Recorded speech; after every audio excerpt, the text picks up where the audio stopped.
Hola, mi nombre es Sofía Navas y hablaré de la historia de la geología en el sector de Antofagasta.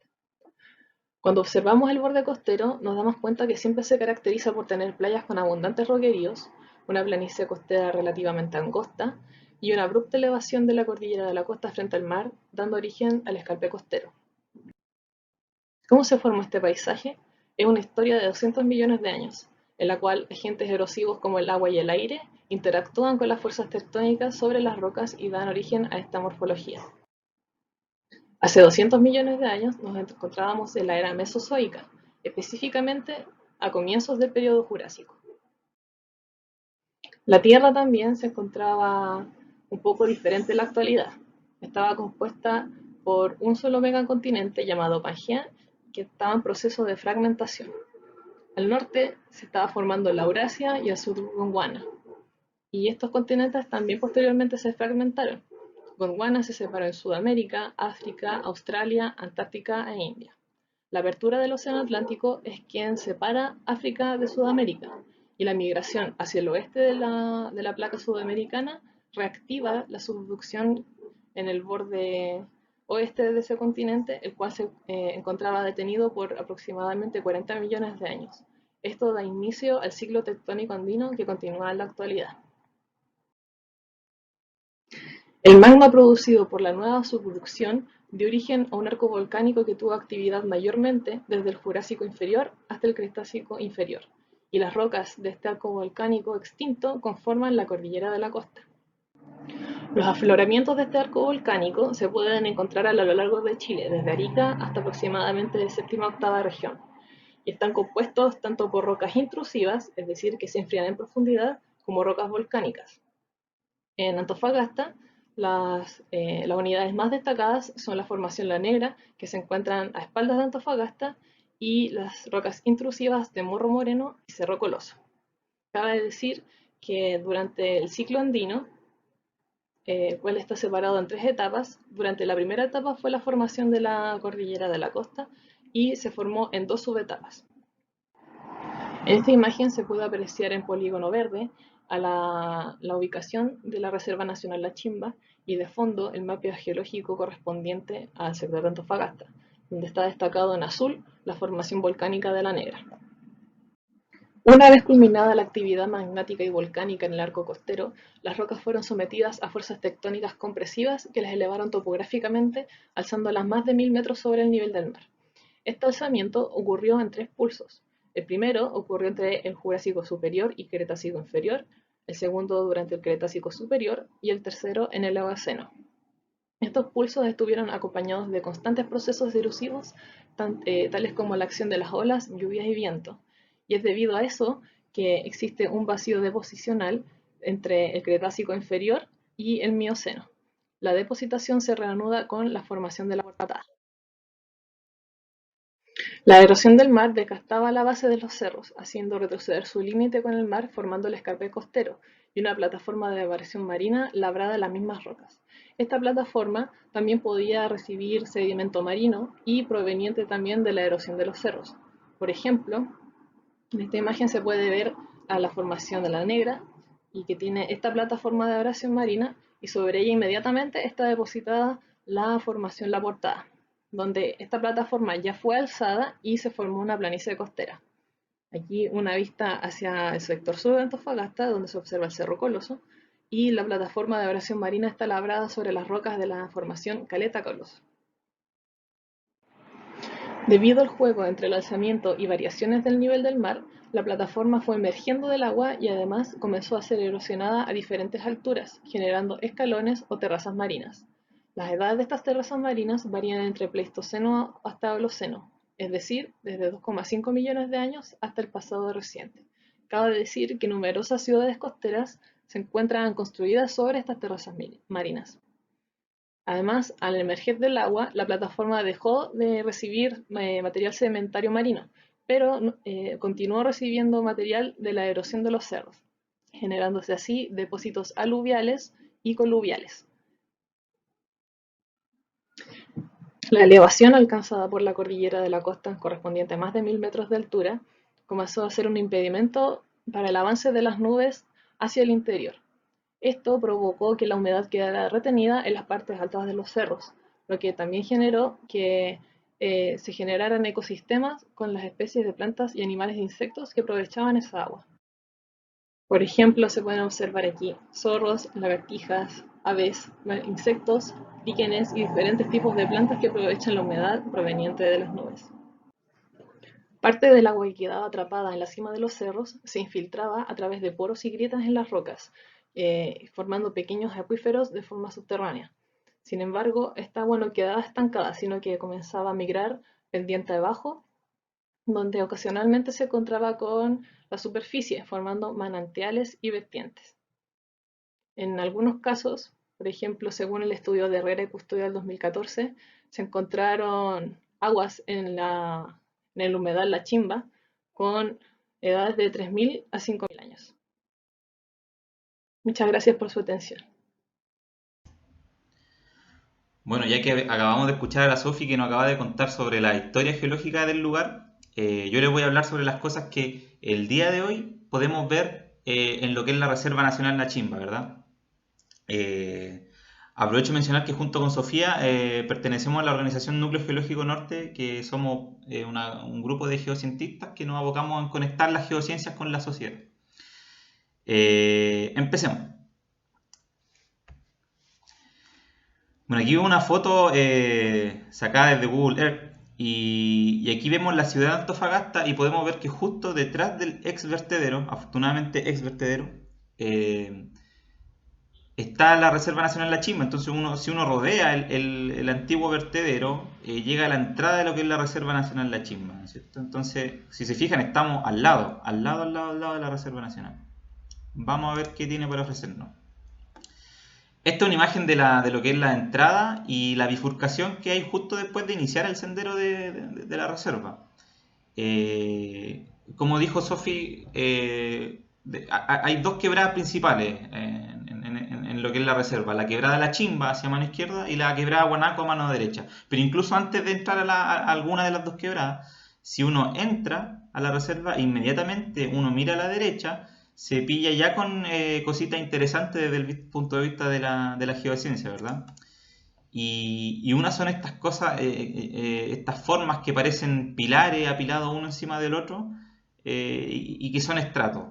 Ahora, ¿qué son los estratos? Los estratos son todas estas capas volcánicas que acaba de conversarles Sofi, depositadas una encima de otra. Originalmente eran horizontales o en posiciones más o menos horizontales, y sin embargo hoy día las vemos volcadas debido a todos los procesos de deformación que ha habido en esta zona. Han plegado las rocas, las han quebrado, y por eso ya no están horizontales como estaban originalmente, sino que están inclinadas. ¿Ya? Esta estratificación se ve en varios lugares de la reserva, pero particularmente este afloramiento que hay justo a la entrada es bien particular. Y a la izquierda hay un dique que ya en unos minutitos voy a hablar de lo que es un dique. Bueno, entonces en esta especie de recorrido virtual que estamos haciendo, vamos a alguna de las dos quebradas. Vamos primero a la quebrada de La Chimba, después vamos a la Guanaco. ¿Y qué tiene la quebrada de La Chimba? Si uno empieza a avanzar, ya luego empieza a ver cosas interesantes como son las diaclasas. ¿Y las diaclasas qué son? Si uno ve esta imagen, ve un muro de roca con algunas plantitas y un martillo geológico para la escala. Pero lo interesante es que el estado en el que se encuentran estas rocas, si ustedes ven, hay muchas líneas que parecen rayas en la roca. Y esas líneas no son más que fracturas. Y si se fijan, tienden a ser paralelas, ¿verdad? Y hay más de un set de fracturas. Están estas que son verticales, que van desde arriba hacia abajo, y hay unas que van de un lado a otro. Entonces, por lo menos se pueden reconocer dos sets de fracturas.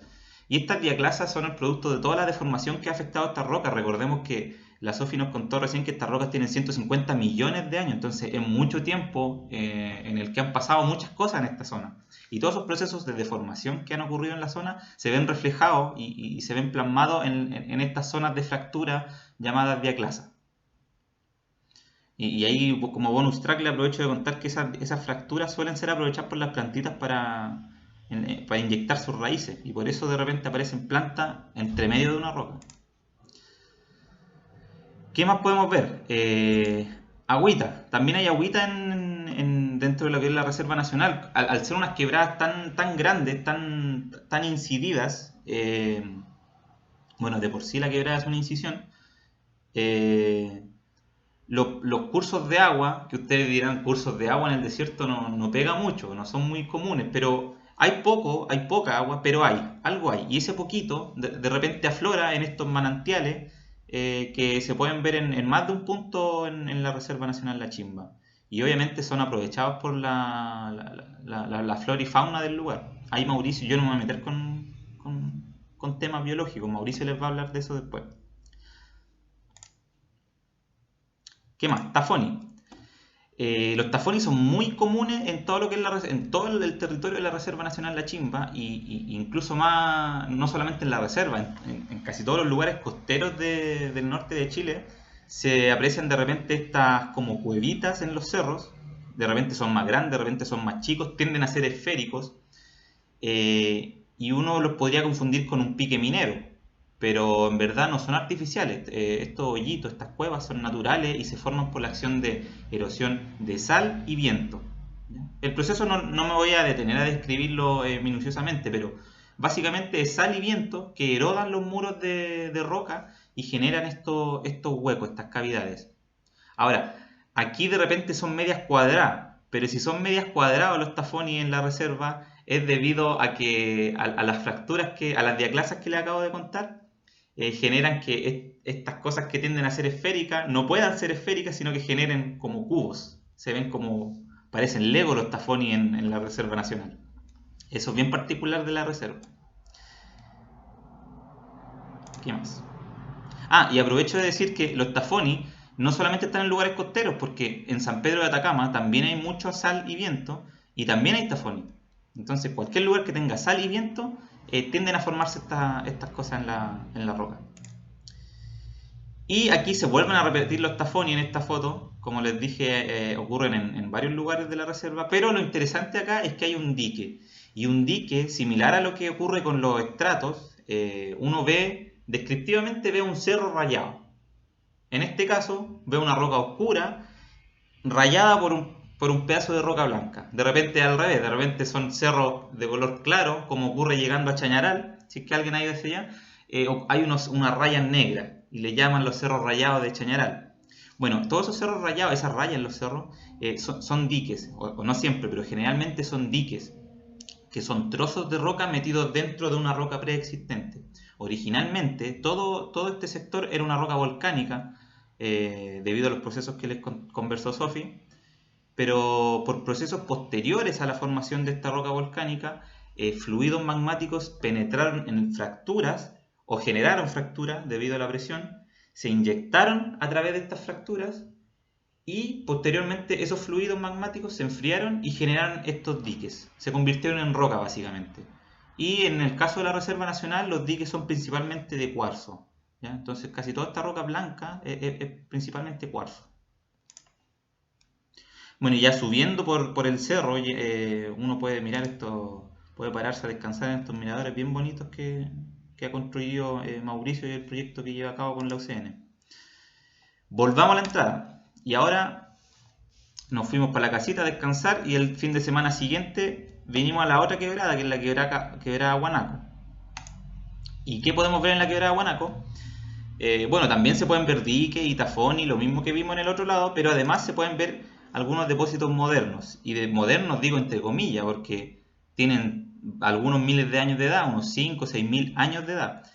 Pero modernos, si uno los compara con los 150 millones de años que tienen las rocas volcánicas de los cerros, bueno, entonces son bastante modernos en comparación con eso. Ahora estos depósitos modernos se generan debido a la acción de la gravedad, tanto de material que baja por las quebradas y también por la acción de agua, que arrastra piedrecilla, arenilla, que va acumulando una encima de otra y se generan estas capas de estratos o láminas de material particulado muy finito. Y es moderno porque se ha depositado en los últimos miles de años. Al día de hoy se siguen depositando algunos de estas capitas muy delgaditas. Y ahí en la foto de arriba a la izquierda se puede ver un tafoni rellenado por algunos depósitos modernos. Entonces es una interacción bien interesante entre ambas formas. ¿Qué más? Amígdalas. De repente son bien comunes hay que tener un buen ojo porque son chiquititas a veces, pero se aprecian unas pelotitas blancas en la roca. Esas pelotitas blancas, hoy día las de blanca, originalmente eran espacios vacíos dentro de la roca volcánica.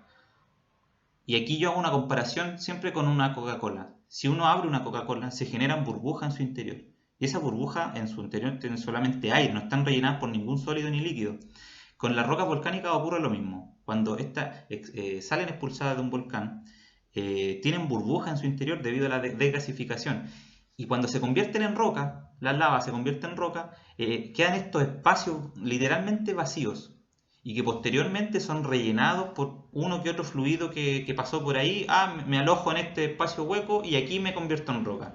Y de ahí aparecen algunos minerales, como en este caso cuarzo, podemos ver en la foto, que son cristalitos de cuarzo que nacieron a partir de fluidos que pasaban por estos huecos vacíos en las rocas volcánicas.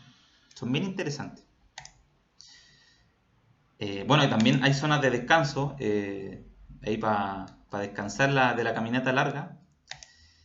Y al final del sendero también se encuentran algunas particularidades, como esta costra salina, que la encontramos en verdad a principios de este año, y por lo menos hay 3 afloramientos.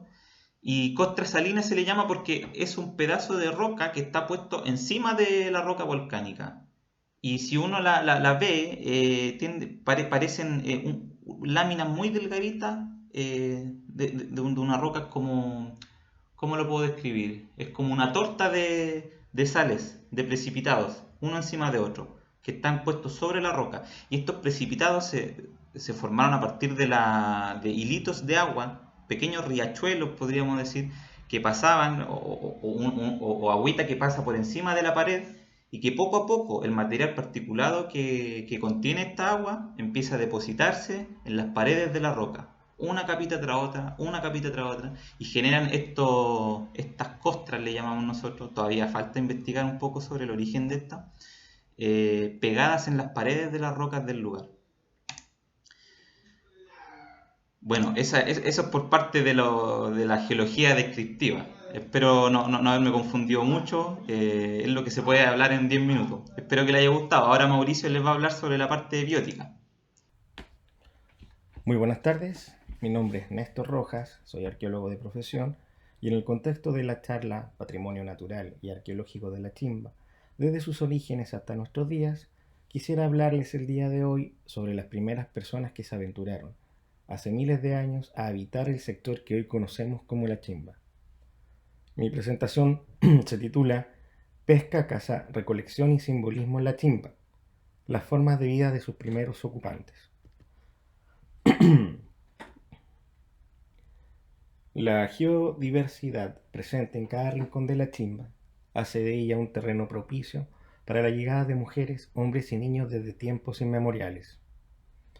Esta imponente escenografía geográfica, además de servir de cobijo, proveyó desde hace más de 10.000 años de valiosos recursos para la subsistencia de estas personas, por medio de actividades de pesca, caza y recolección, permitiendo así en el proceso un importante desarrollo de su espiritualidad. En esta presentación intentaremos desde la arqueología ahondar un poco más sobre la vida de estos primeros habitantes que se aventuraron en estas majestuosas tierras en un viaje que se remonta a miles de años en el pasado. En este largo recorrido conoceremos quiénes fueron estas personas, cómo vivían, de qué se alimentaban y cómo obtenían su alimento, para luego indagar sobre sus actos ceremoniales, permitiendo en parte conocer las raíces de nuestros orígenes. Como bien señalaron Sofía y Gerson en la primera presentación sobre la geología del sector, diversas fuerzas de la naturaleza convergieron hasta dar forma al espacio que fue testigo del arribo de los primeros seres humanos en la zona. A la llegada de estas personas se encontraron con una estructura geográfica bastante similar a la que podemos observar en la actualidad, compuesta de una plataforma costera y una cordillera de la costa. La plataforma costera, en la que se emplaza actualmente Antofagasta, corresponde a una angosta faja de tierra con dunas de arenas depositadas por acumulaciones eólicas formadas alrededor del 10.000 antes del presente. A diferencia de hoy en día, en ese entonces la línea de costa se encontraba presumiblemente alejada unos 7 kilómetros al oeste, que luego, producto de los procesos de transgresión y regresión marina, ocuparía su lugar actual. La cordillera de la costa en este sector corresponde a un muro cordillerano, que es seccionado por múltiples quebradas, entre ellas La Chimba, Pablo Neruda, Las Conchas y Podro, entre otras. Hacia el oriente desciende gradualmente hasta confundirse con las cuencas, cordones y salares de la depresión intermedia. Estudios paleoambientales proponen la existencia de una evolución paleoclimática desde el Cuaternario tardío, originalmente con un clima árido similar al existente en estos días, para dar paso a un periodo de mayor pluviosidad semejante al de la tercera y cuarta región, representando el último periodo glacial hasta los inicios del Holoceno temprano. Luego de ello, seguido a la depositación eólica de arenas, se retornaría a un árido clima que prevalecería hasta el presente. En relación al recurso hídrico en la zona, tal como en la actualidad, era un bien altamente preciado debido a su escasez. Las únicas manifestaciones hídricas de la naturaleza en este sector son aguadas costeras, entre las que se mencionan las existentes en las quebradas Hipódromo, La Chimba y Carrizo, entre otras. En la actualidad la red hídrica se encuentra inactiva, posibilitando apreciar algunas aguadas de menor tamaño en el curso medio de estas quebradas, así como su desembocadura en el borde litoral. Estas aguadas fueron de gran importancia ya que propiciaron una variada vegetación durante la transición Pleistoceno-Holoceno, permitiendo la proliferación de guanacos en el área cordillerana y de especies naturales de las zonas costeras. En dirección al mar, en los sectores de roqueríos, sus aguas otorgaron a estos grupos de personas de animales como el chungungo y lobos de mar, mientras que en el océano mismo se encontraban disponibles cetáceos, delfines y peces, entre ellos el sargo, ayanque, cabinza, cabrilla, corvinilla, apañado, corvina, jurel y algunos otros. La evidencia arqueológica registrada nos muestra que entre los moluscos el de mayor cuantía fue el loco, seguido por la lapa, y en menor cantidad aparecen otras especies como el apretador, el caracol negro, el choro zapato, la ostión, la almeja, el chorito maico, la cholga y otras especies que también se pueden visualizar en el registro arqueológico. En cuanto a los crustáceos, se mencionan como, por ejemplo, el langostino colorado, el picoroco y la jaiba. En resumen, esta gran geo y biodiversidad registrada en aquella época en la Chimba ofrece un entorno propicio para el desarrollo humano, con un grato clima de pocas lluvias, acceso a recursos hídricos, vegetación y materias primas. Es así como estas favorables condiciones naturales y geográficas no solo permitieron la supervivencia de los primeros grupos, sino que reunieron las condiciones necesarias para el desarrollo social e identitario para la generación de una cultura en particular. Es por esta razón que la evidencia material dejada por cada grupo humano desde inicios del poblamiento hasta el día de hoy se extiende por todo el sector de la Chimba, dejando de paso una invaluable riqueza arqueológica con la existencia de cementerios prehispánicos, enterratorios individuales, numerosos conchales, fragmentos de cerámica, piezas líticas, de estructuras históricas, por mencionar algunos. Sin embargo, en esta oportunidad nos vamos a centrar en el inicio de este gran viaje que comenzó en esta zona hace 10.000 años, en un sector específico. Este se denomina la Quebrada de las Conchas, llamada de esta manera por el alto contenido de conchas en sus sedimentos. Y la ladera sur de esta quebrada se emplazada a unos 270 metros sobre el nivel del mar. Se ubica el sitio arqueológico La Chimba 13, en una de las tantas mesetas que se pueden apreciar actualmente en el sector La Chimba. Este importante sitio arqueológico fue descubierto en la década de los 70 por estudiantes de la entonces Universidad del Norte, hoy Universidad Católica del Norte.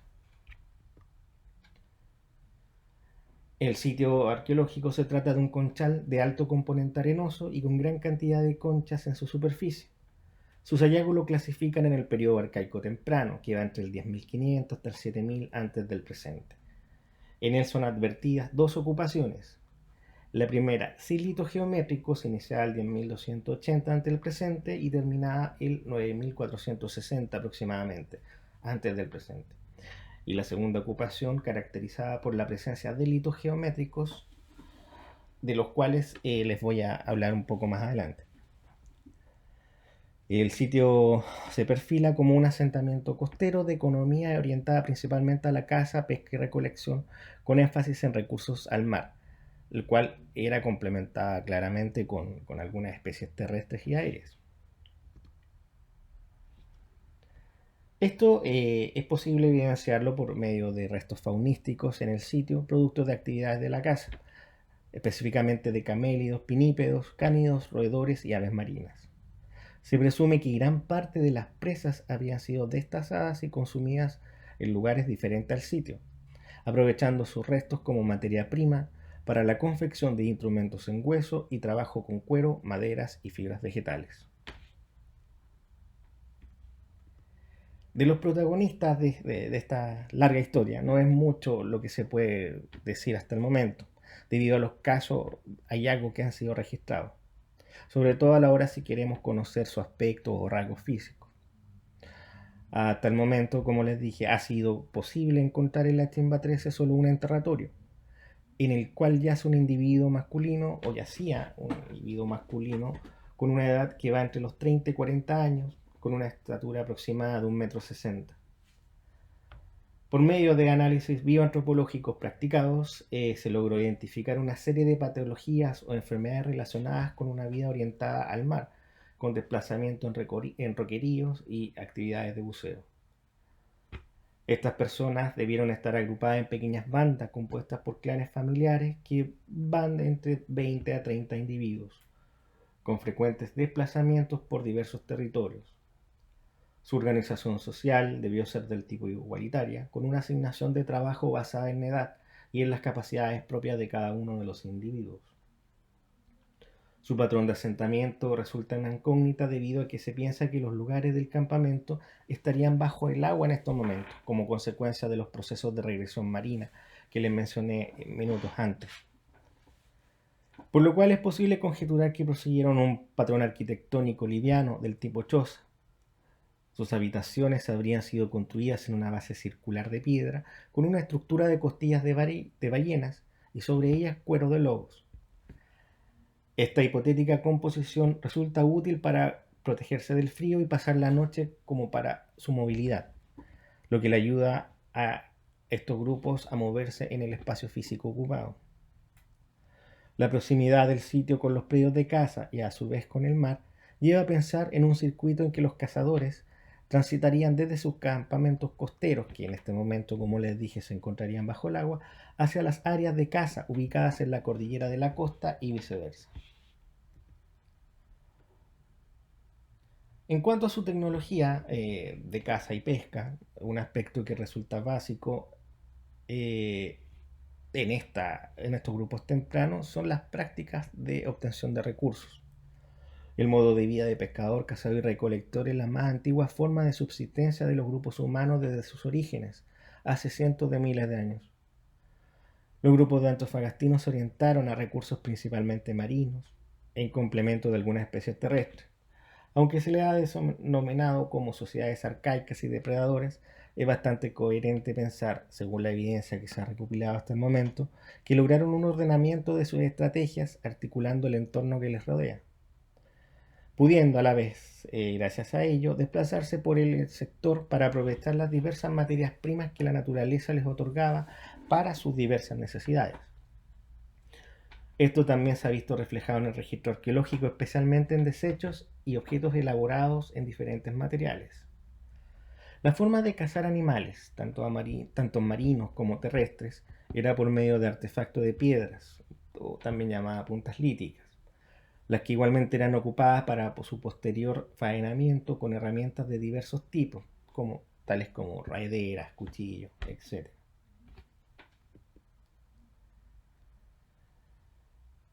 En efecto, El reporte artefactual hallado revela procesos de manufactura de material óseo y lítico, con desechos de talla de piedra y astillas de hueso de animales.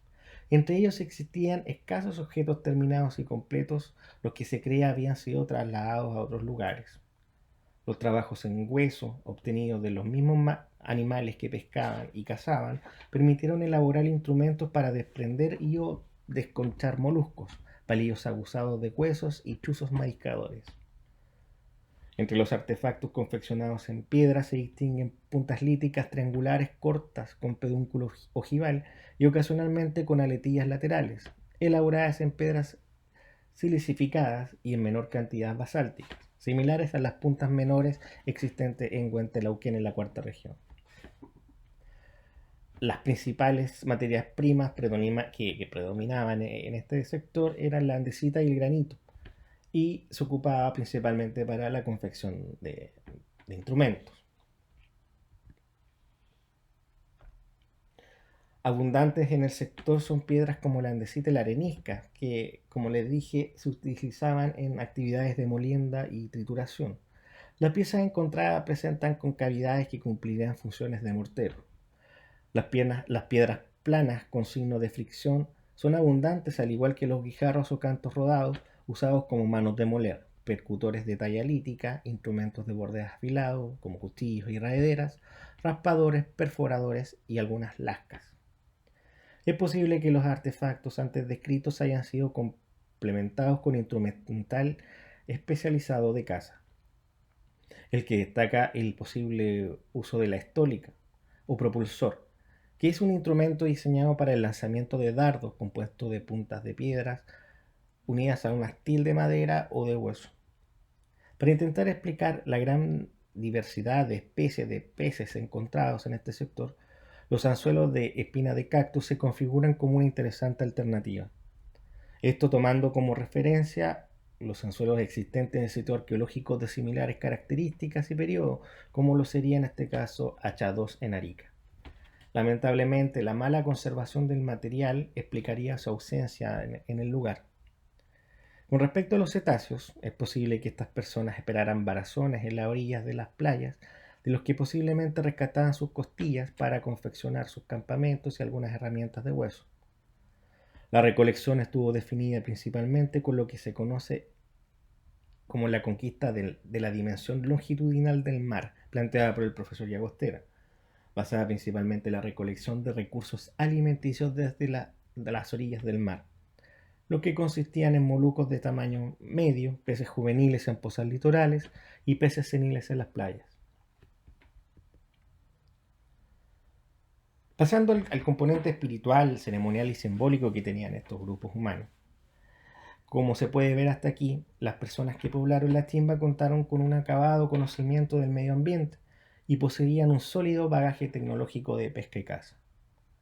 En el aspecto cognitivo, las acciones grupales comprendían aspectos simbólicos que eran plasmados en la piedra, teniendo como resultado los litos geométricos, los cuales mencioné al principio de mi exposición. La evidencia arqueológica muestra de manera clara una serie de representaciones de este tipo que van más allá de los modos de vida exclusivamente basados en la subsistencia, siendo reflejado en el tratamiento de sus muertos, en las ceremonias realizadas y en la creación de objetos con una evidente voluntad de simbolizar lo que estaba en su mente. Partiendo por las características del enterratorio antes mencionado, es posible asociar la voluntad consciente del grupo por celebrar ceremonias. Por ejemplo, el cuerpo encontrado fue inhumado en orientación este-oeste en posición hiperflexionada de cúbito ventral, con el tórax torcido hacia abajo, dejando su rostro contra el suelo. Además, y esto es otra pista, se encuentran ofrendas funerarias halladas junto al cuerpo, consistente en objetos manufacturados en arenisca, 15 conchas de loco junto a una roca de 20 centímetros de alto y residuos de pigmento rojo junto al cráneo. Encima del cuerpo fue dispuesta una camada de restos óseos de pescado, con clara evidencia de combustión. Estas acciones estarían demostrando que el cuerpo no fue depositado simplemente en la tumba, sino que fue cuidadosamente articulado en la posición deseada. Entonces, esto es claro que existe una voluntad de llevar a cabo un rito fúnebre con el cuerpo, lo que nos estaría hablando de una planificación y organización colectiva para llevar a cabo este tipo de acciones. Esta idea se refuerza con el planteamiento de que de esta meseta estuvo destinada a la celebración de ceremonias rituales. Se piensa que un papel importante en estas celebraciones serían unos curiosos objetos conocidos como litos geométricos, los que habrían sido enterrados como ofrenda durante actos propiciatorios para la obtención de una buena casa. Las piedras geométricas son rocas talladas o pulidas, y también pulidas en algunos casos con diversas formas, entre las que distinguen formas estrelladas de varias aristas, discos con o sin surcos, semicírculos, cuadrados, hexágonos, cilindros, triángulos, por mencionar algunos. Con estas piedras se piensa que estos grupos representaban objetos usados en la cotidianidad, como puntas líticas con y sin pedúnculo, pesas para redes, morteros, anzuelos y láminas estriadas. Las dimensiones de estos objetos van entre los 1,5 a los 22-25 centímetros y se han contabilizado, por lo menos formalmente, alrededor de 500 piezas hasta el momento. Su confección estuvo realizada principalmente en arenisca y menormente en rocas duras como la andesita, el basalto, el sílice y el granito. Incluso llegaron a utilizar huesos de cetáceos para su factura, pero claramente en menor cantidad. Todavía no ha sido posible entender la función específica para la cual fueron diseñados, más aún si se considera que su confección estaba hecha en un material altamente degradable y para nada útil a la hora de requerir un artefacto que resista una constante manipulación. Por lo que resulta lógico pensar que estos elementos eran representaciones simbólicas y que por acción transitiva estarían otorgando una similar traza al lugar que los alberga. En este caso, la chimba 13. Para explicarlo de otra forma, creo que los elementos simbólicos estarían otorgando la misma categoría al lugar donde se estarían utilizando para estos actos ceremoniales. Esto sugiere y apoya la idea de que estas piezas detentan una expresión ideológica en desmedro de una práctica utilitaria, lo que a su vez conduce y reafirma nuevamente la idea de concepción ideológica y cognitiva que estas antiguas poblaciones poseían.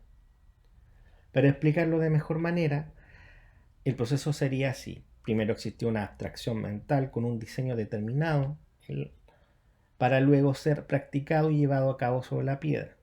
Esto significa que existió una planificación y organización con la consecuente elección de materiales y herramientas para su fabricación. Dando un poco campo a la especulación, si nos basamos en sus formas y funciones, parecen ser representaciones de la cotidianidad de la vida de estos grupos. Existen figuras estrelladas con varias aristas, las que posiblemente estén representando a la fauna marina con la cual estaban conviviendo diariamente. Es posible mencionar algunos soles o estrellas de mar también. Para el caso específico de las herramientas de piedra que fueron confeccionadas en arenisca, estas claramente no fueron fabricadas con la idea de ser utilizadas, como lo son en el caso de las puntas de proyectil y pesas para redes. En el caso de las puntas líticas se observa un tamaño y grosor inadecuado para un proyectil, además de que al contar con puntas romas se hacen imposible su inserción en algún material medianamente resistente. En el caso de las pesas, tampoco se estaría cumpliendo la función primordial del objeto, que es hundir la red en el agua. Esto a consecuencia del nivel de flotabilidad incluso que puede llegar a tener este material que fue usado en su confección. Entonces, si se toma la idea de que la chimba 13 estuvo destinada a la celebración de actos rituales que involucraron el entierro de piedras geométricas como ofrendas propiciatorias y se le añade su singular conformación geográfica de la alejada de la costa y atípica relación al entorno, sumada además a la existencia de vastos fogones, un entierro humano con ofrendas y su vinculación a hitos geométricos y algunos percutores con pigmento rojo, podríamos perfectamente señalar que se está frente a un espacio destinado cognitivamente a funciones determinadas que estarían siendo ordenada dentro del pensamiento de sus habitantes. Es decir, ellos estarían ordenando su espacio a partir de todos estos lugares que tenían destinados. Para terminar, como palabras finales, vemos que la ciudad de Antofagasta proviene de una antiquísima tradición de pescadores que por miles de años han mantenido esta forma de subsistencia. Aún hoy es posible ver familias que viven del mar y del legado que estos primeros antofagastinos, por llamarlos de alguna forma, queda la tradición de pesca artesanal y el marisqueo. Ejemplos de ello son las caletas de la Chimba, el terminal pesquero y Coloso, que aún mantienen la tradición adquirida de los changos, quienes a su vez adoptaron el conocimiento de los primeros pobladores y llegaron a estas tierras. Hace 10 milenios, este estrecho borde terrestre no poseía edificación alguna y se manifestaba majestuoso y espléndido el predominio de la naturaleza, sin que existiera la sobreexplotación del medio natural. Estas bandas mantenían una relación de equilibrio con los recursos naturales del mar. Como se ha establecido, los primeros pobladores de la Chimba no eran primitivos, sino que poseían un bagaje tecnológico adecuado para la obtención de su sustento. Lograron desarrollar muchas de las técnicas también, técnicas básicas de pesca que hasta el día de hoy se emplean. Es así como la Chimba 13 y el sector de la Chimba en general correspondería a un campamento temporal de actividades energéticas. En ella se generaron las primeras huellas de una identidad antofagastina que ha persistido en su esencia por miles de años a través de sus costumbres, que con el pasar del tiempo y la adición de nuevos componentes culturales ha creado la identidad de nuestra querida Perla del Norte.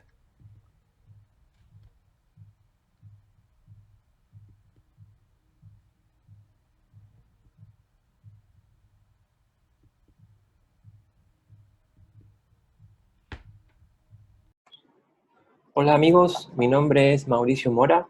Primero que nada quiero agradecerles a todos los que nos quisieron acompañar esta tarde en la charla y sobre todo al Museo de Antofagasta también por la oportunidad de compartir estos asuntos relacionados con el patrimonio cultural y natural que hemos estado trabajando el último tiempo y en mi caso particular más relacionado con la Reserva Nacional La Chimba, que es el área silvestre protegida más antigua de la región de Antofagasta. Así que bueno, para un poco comenzar con la presentación, el título, ¿cierto?, era El patrimonio natural y arqueológico de la Chimba desde sus orígenes hasta nuestros días. Y en mi caso agregué un subtítulo que es Oasis de vida en el desierto de Atacama, porque bueno, quienes somos criados acá en Antofagasta y en el norte, me imagino, siempre sabemos que vivimos en uno, probablemente en el desierto más árido del mundo, pero poco nos cuentan en algunas ocasiones sobre la biodiversidad que igualmente existe acá, en nuestro desierto costero. Lo que voy a compartir hoy día tiene que ver con asuntos de investigación en el marco del proyecto FICERRE, es un fondo de innovación para la competitividad regional, con fondos del gobierno regional, que se llama Plan de Recuperación Reserva Nacional La Chimba, que ejecuta la Universidad Católica del Norte actualmente desde enero del año pasado y hasta agosto del presente año, en colaboración con CONAF Antofagasta. Así que bueno, como les adelantaba, esta es el área protegida más antigua de nuestra región, se creó el año 1988 con el principal propósito de resguardar la vegetación nativa de este sector. La reserva, bueno, este es el sector norte de Antofagasta, todo este mapa. Aquí está el sector de norte, aquí podría ser lo que le llamamos el sector La Chimba. Esta es la rotonda que te lleva al aeropuerto, ¿cierto? Acá, bueno, desde el sector urbano hasta el ingreso a la Reserva Nacional La Chimba hay más o menos 1 kilómetro de subida. Y bueno, esto sería este sector lo que era hasta hace muy poco el vertedero, que por suerte cerró y está dejando de operar. Y bueno, la Reserva Nacional La Chimba es administrada por la Corporación Nacional Forestal y tiene un área de 2.583 hectáreas, que corresponde al 0,02% del territorio de la región de Antofagasta. ¿Por qué tiene esta riqueza biológica la reserva? Es por una serie de combinaciones de efectos climáticos y geográficos que se combinan, como es, por ejemplo, lo que explicaron anteriormente también, que tiene que ver con estos bancos de nube que vienen viajando por el Océano Pacífico y que el viento arrastra, ¿cierto?, hacia la cordillera de la costa y quedan alojados estos bancos de nubes en el sector. Eso genera, por una parte, mayor humedad que puede captar la vegetación del sector y, por otra parte, también tiene un efecto de disminuir las horas de exposición directa al sol y con eso baja la evapotranspiración de la flora en el sector, lo cual contribuye a que pueda existir esta vegetación nativa. Bueno, el sector de mayor riqueza biológica sería lo que son los 2/3 más occidentales de la reserva, lo que se conoce como bueno, sería una muestra del desierto costero de Tocopilla, así se llama el piso de vegetación que está en este sector, y este sector de este tercio más oriental, podríamos decir, es lo que se llama como desierto interior, donde hay muy poca vegetación, pero todo este sector sí tiene un gran valor y tiene, bueno, una altura, la reserva tiene desde su punto más bajo, entre 270 metros sobre el nivel del mar, y ya en el sector más interior alcanza los 1070 metros sobre el nivel del mar. El lugar tiene una gran belleza escénica y, bueno, mucha gente que le gusta el trekking, por ejemplo, suele visitarlo. Sobre todo se pone muy bonito cuando ocurren eventos del desierto florido. Como lo vemos acá en la foto, esta es del año 1983, cuando ocurrió precisamente un evento de este tipo y se puede ver el vigor que puede presentar la flora nativa en este sector. Esta es una foto, por ejemplo, del sector mirador que le llamamos hoy en día nosotros, que está acá, y se puede ver Antofagasta en esa oportunidad.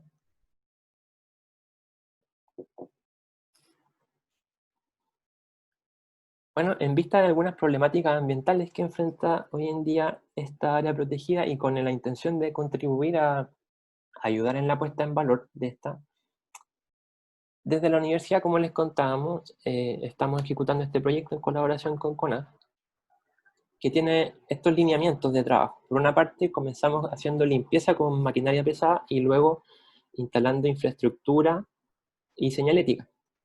Por ejemplo, ayudamos a reparar el portón de acceso e instalamos sombreaderos y bancas de descanso, así como un mirador también, en 2 rutas de trekking que estamos habilitando junto a CONAF. Además, tenemos otras líneas de trabajo, como es el encuentro con los turoperadores para fomentar un turismo responsable en el sector, para que las familias puedan conocer sobre este lugar y visitarlo, conectarse con la naturaleza. También queremos trabajar con niños de nuestra ciudad. Bueno, por la pandemia vamos a cambiar la modalidad de hacerlo, pero es uno de nuestros propósitos. También tenemos la parte que es la vinculación con la comunidad. Queremos también que los vecinos conozcan sobre esta área protegida y el valor que tiene. Y también estamos desarrollando en conjunto con CONAF y el Parque Científico Tecnológico de la UCN una propuesta de modelo de negocios para evaluar posibles acciones futuras que puedan contribuir a la sustentabilidad de las mejoras que se han venido haciendo. Pero en lo que me voy a centrar el día de hoy es en los trabajos de investigación que estamos desarrollando. Por una parte, comenzamos nosotros haciendo una línea base de metales pesados y también un estudio de atrapanieblas, pero me voy a enfocar ahora en lo que tiene que ver más sobre la biodiversidad.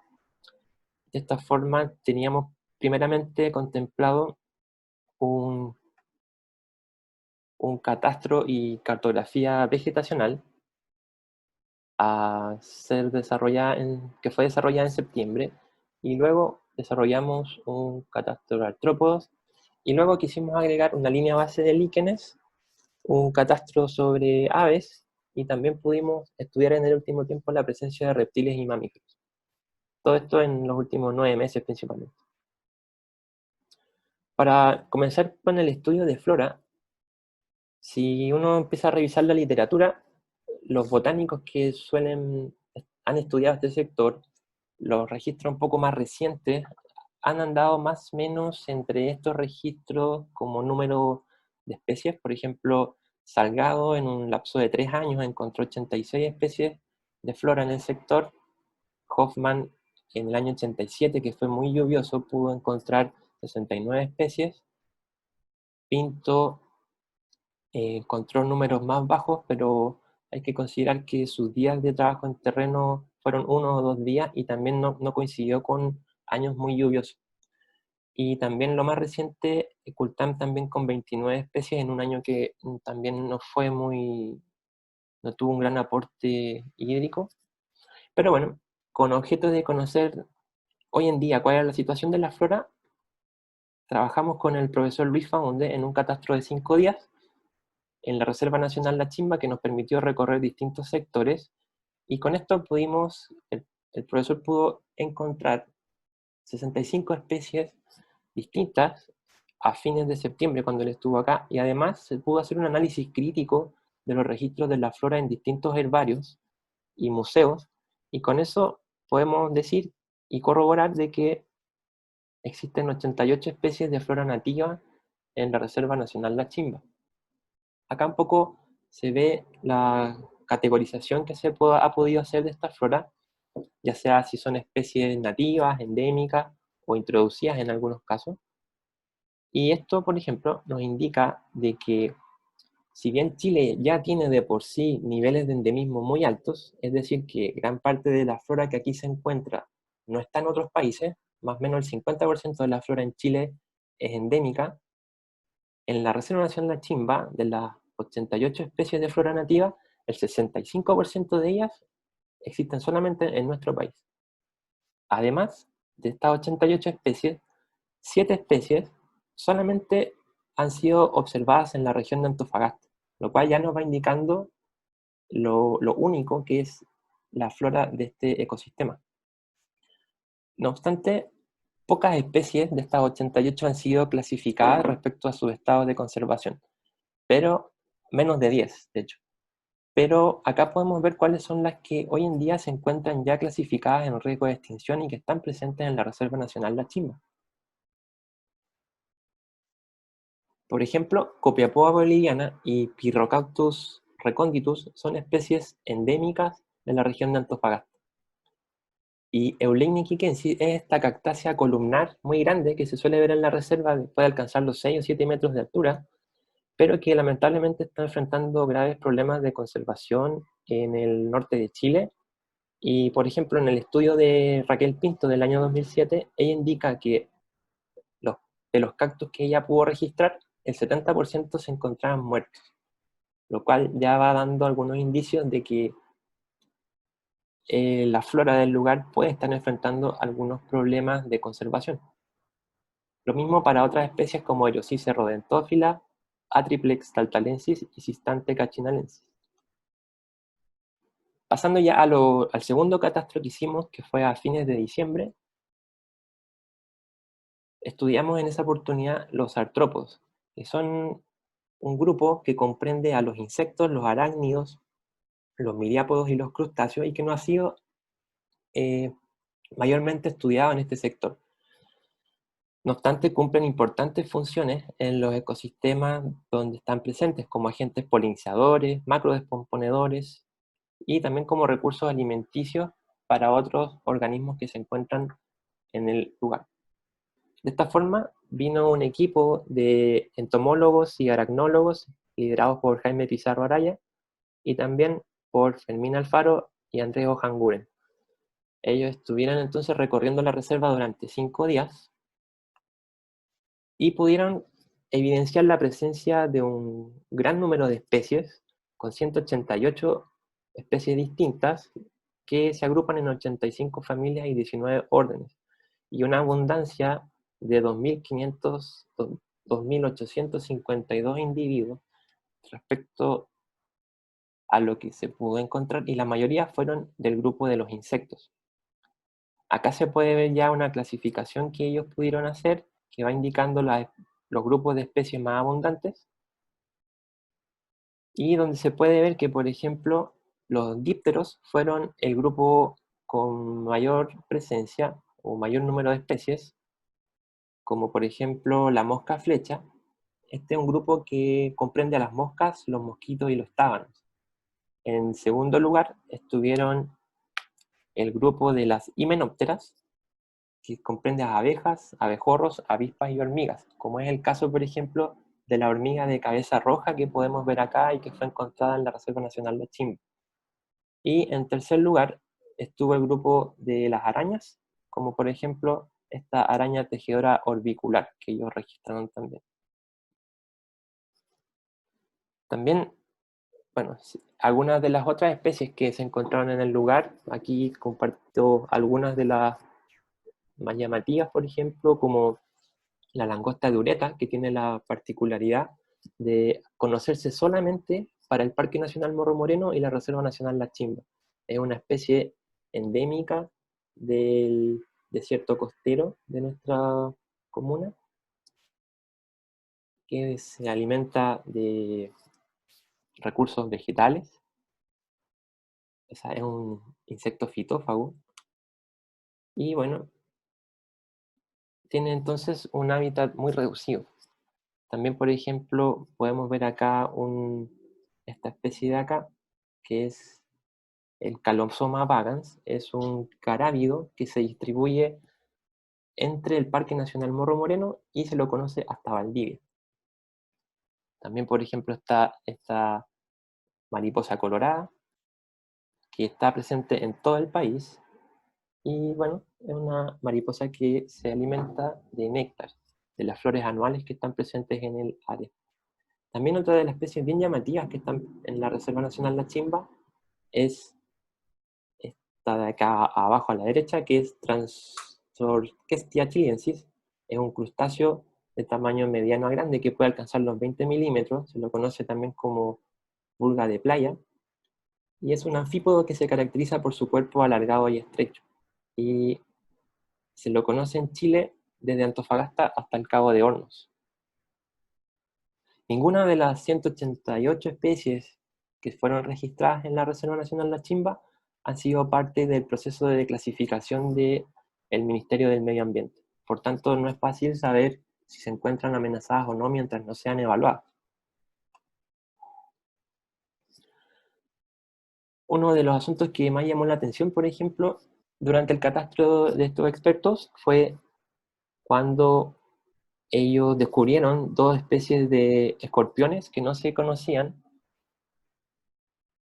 las que aquí les estoy mostrando, por ejemplo, Rumikiru, ese es el género, pero no se conocía esta especie, su distribución por ahora es solo conocida para la Reserva Nacional La Chimba, y bueno, es un escorpión con pinzas muy gruesas, como se puede ver acá, y tiene un tamaño relativamente pequeño a mediano, no supera los 4 centímetros. Tiene un cuerpo achatado y está adaptado a la vida entre las rocas. De hecho, los investigadores lo llamaron el escorpión de las rocas de la Chimba. Y esta especie de acá, a la derecha, es del género Brachystosternus. Se lo conoce, o los investigadores lo denominaron el escorpión de la Chimba. Es de tamaño más grande, alcanza los 7 centímetros y tiene pinzas bastante más delgadas.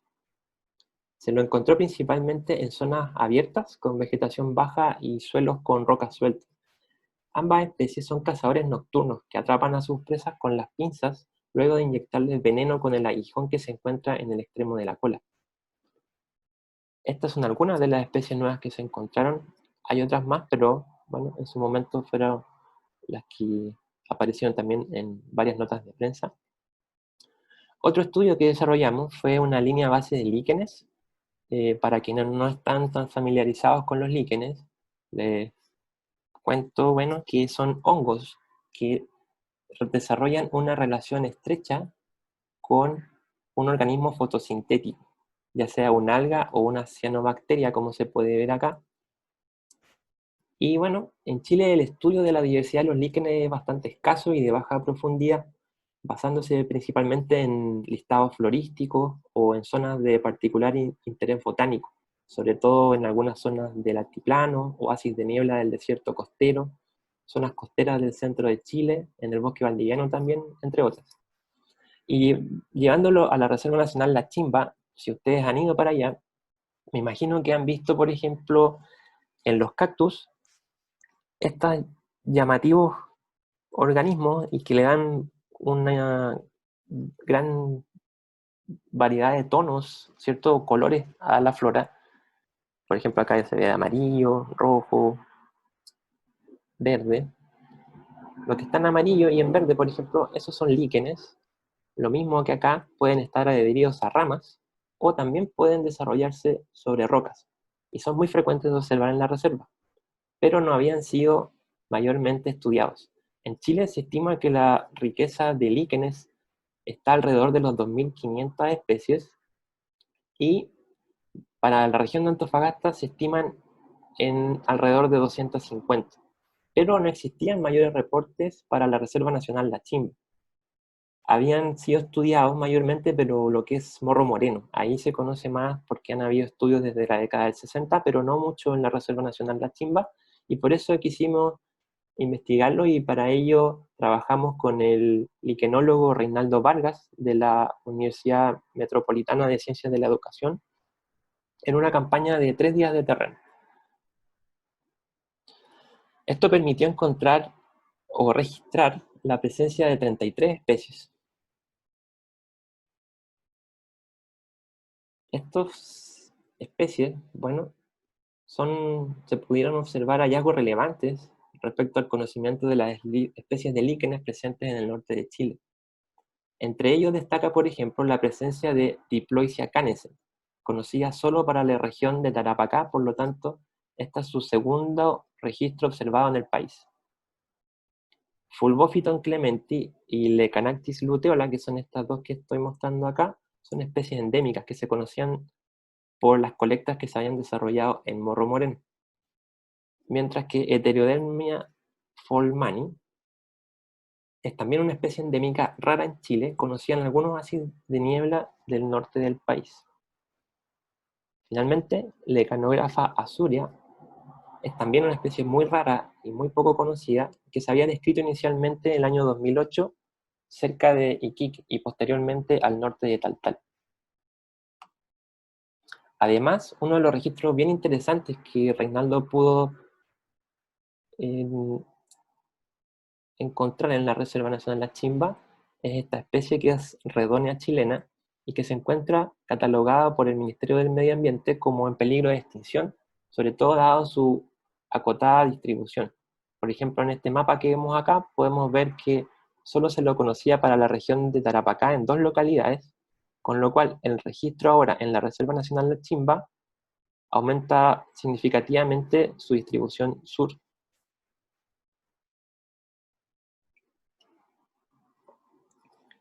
También quisimos conocer, bueno, nos propusimos poder intentar actualizar lo que se sabe respecto a los vertebrados que habitan la Reserva Nacional La Chimba. Y respecto a las aves, bueno, se sabe que la Reserva Nacional es un hábitat de un gran número de especies que residen en el lugar o que visitan temporalmente el área, aprovechando sobre todo los afloramientos de agua o los rincones de fondo de quebrada y laderas. Así ellos pueden alimentarse, nidificar y descansar en este sector. Y bueno, cumplen además importantes roles en los ecosistemas, por ejemplo en el control de plagas, en la polinización de flores, en la dispersión de semillas, actuando como carroñeros, dinamizando el flujo de nutrientes y también modificando el ambiente en formas que pueden ser beneficiosas para otras especies. Por eso quisimos conocer con mayor detalle cuáles son las aves que habitan el sector. Y bueno, si nos vamos al plan de manejo de la CONAF del año 1995, que es como la referencia que uno tiene para ver qué es lo que efectivamente existe como recursos biológicos o especies, mejor dicho, que están en el lugar,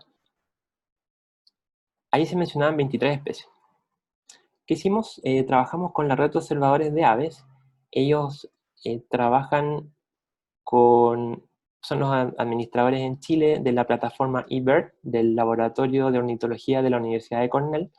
Y bueno, utilizando estos registros que son de ciencia ciudadana, junto a una revisión bibliográfica que desarrollamos, se pudo constatar entonces que de esas 23 especies hay 8 que no tenemos evidencia o su rango de distribución conocido actualmente no indican que están presentes en la Reserva Nacional La Chimba. Pero se pudo corroborar de que hay otras 17 especies que sí habitan el lugar, con lo cual nos da un registro actualizado de 32 especies de aves que habitan la Reserva Nacional La Chimba. Y acá les muestro algunas de ellas, por ejemplo, en primer lugar el chercán, que de hecho nidifica también en el área, la dormilona chica, la dormilona de nuca rojiza, el chincol, el picaflor del norte, el jote de cabeza colorada. Son algunas de las más frecuentes que uno puede ver. Por suerte, ninguna de estas 32 especies está en riesgo de extinción según las clasificaciones del Ministerio del Medio Ambiente. Pasando a lo que son los reptiles, también quisimos estudiarlo en mayor detalle para ver si, para conocer la riqueza de especies del lugar. Y bueno, en el plan de manejo se mencionan 4 especies.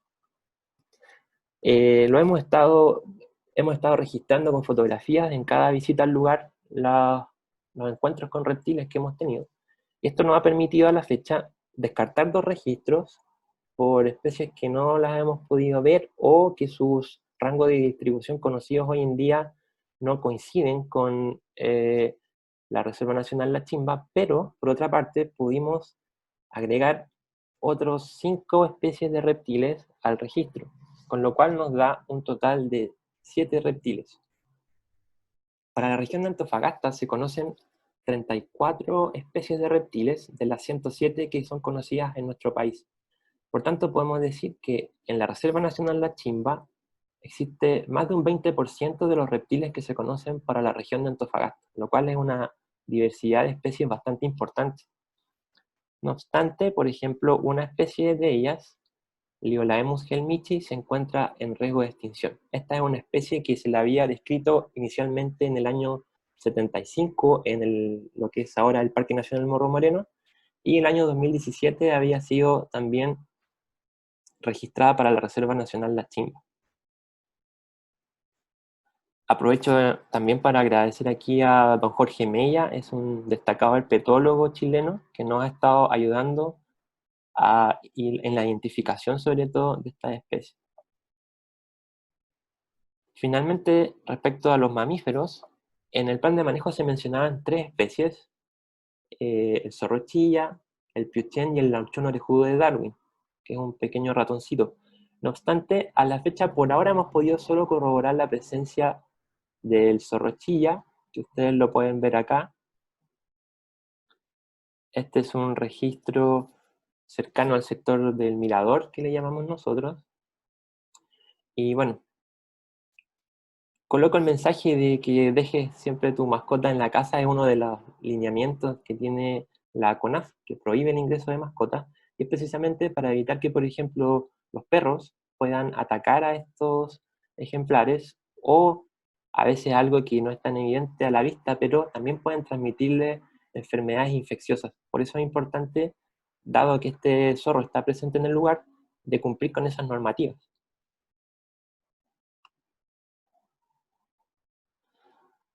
También, para ir terminando respecto a los registros, acá coloco, bueno, que no nos olvidemos también de los pequeños habitantes. Como mencionaron en las charlas de arqueología, perdón, de geología, en la Reserva Nacional La Chimba existen unos pequeños afloramientos de agua, bastante ínfimos. No obstante, son muy importantes para la biodiversidad del sector, porque, por ejemplo, se encuentra este caracol, que le llaman el caracol de la Chimba, y que se encuentra catalogado como en riesgo de extinción, en categoría vulnerable, ya que su hábitat es muy restringido. Acá en este mapa que está a la derecha podemos ver las poquitas localidades y quebradas donde se lo ha registrado, y es endémico de la comuna de Antofagasta. Por tanto, por ejemplo, si estos afloramientos de agua se contaminaran o se secaran, esta población que está presente en el lugar de caracoles se va a extinguir. Por tanto, es muy importante que cuidemos el lugar y sobre todo los afloramientos de agua, vitales para estas especies. Ya para terminar, quisiera comentar también que lamentablemente esta biodiversidad se encuentra expuesta a una serie de amenazas. Por ejemplo, una de las más importantes, pero quizás de las más silenciosas, es el cambio climático. Acá vemos, por ejemplo, un registro de 1900 hasta el 2007, donde se puede ver que hasta la década del 40 había una pluviosidad aquí en Antofagasta bastante mayor a la que existe hoy en día. Desde fines de la década del 40 en adelante, las precipitaciones acá en Antofagasta han disminuido bastante. Entonces, esto coloca en una situación de estrés hídrico a las plantas del sector y puede terminar afectando a toda la biodiversidad del ecosistema. De hecho, es posible que las repercusiones que esto tiene ya se están evidenciando, por ejemplo, en las Eulignias iquiquensis. Acá vemos una muerta, por ejemplo, y hay sectores de la reserva, como mencioné anteriormente, donde, por ejemplo, Raquel Pinto mencionaba un 70% de mortalidad, y puede ser lo más probable es que sea por esta disminución del aporte de lluvias. Por tanto, a veces vemos que el cambio climático es algo lejano, que quizás pudiera afectar a las futuras generaciones, pero estas evidencias indican lo contrario, de que los efectos ya los estamos vivenciando y que ponen en riesgo a la biodiversidad tan cercana que tenemos. Otras amenazas tienen que ver más con el mal uso que a veces le damos a estos sectores. Por ejemplo, esta es una foto de la subida hacia la Reserva Nacional Las Chimbas, que está al lado del ex vertedero y que, bueno, suele estar muy contaminada. Y en eso, bueno, les pedimos si ojalá nos pueden ayudar y también las autoridades a que esto pueda, ojalá, mejorar y controlarse. Y también algunos usos no muy amigables con la biodiversidad del sector. Estas dos fotos son tomadas adentro de la reserva y vemos, por ejemplo, una persona andando en motocicleta justamente en el sector de los afloramientos de agua. Entonces, esto es un gran problema y en eso invitamos a que la gente sí visite el lugar, pero más en un plan de trekking, de visitas con la familia, de valorar la naturaleza, porque es un ecosistema altamente frágil. Lo mismo acá con los caballos corraleros, por ejemplo, los vimos una vez en la Reserva Nacional La Chimba y obviamente la flora del lugar no está preparada para el contacto con herbívoros domésticos, herbívoros, perdón, domésticos. Por tanto, claro, hay asuntos del uso que se le damos a este territorio que van también relacionados a que ojalá las personas puedan ayudarnos en proteger el lugar y no dañarlo. Esto es clave, como vimos antes, para toda la biodiversidad del sector y, por ejemplo, para las 9 especies que sabemos que están en riesgo de extinción y que existen en la Reserva Nacional La Chimba. Esto quiere decir que todas estas especies probablemente existen en localidades muy restringidas. Entonces, si la Reserva Nacional La Chimba y otras son afectadas en cuanto a su biota o también por los distintos impactos que usualmente el hombre a veces genera, podríamos entonces estas especies perderlas para siempre, podrían extinguirse. Por tanto, es muy importante que este patrimonio natural que lo tenemos aquí tan cercano, lo protejamos, lo valoremos, lo podamos conocer, pero que no lo afectemos para que pueda seguir perdurando en el tiempo.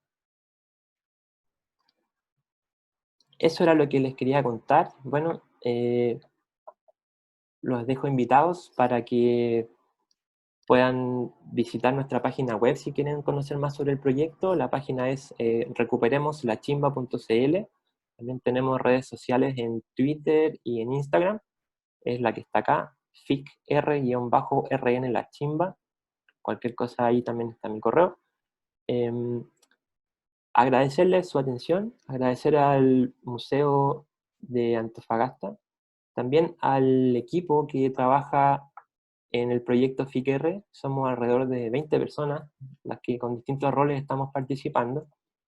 Y en especial quisiera agradecer a todos los investigadores, en el equipo de Flora a Luis Faúndez y Miguel Escobar, en el equipo de los artrópodos a Jaime Pizarro, a Andrés Ojangunen, a Fermín Alfaro y a Alberto Castex, a Reinaldo Vargas por el estudio de líquenes, que fue un gran colaborador también.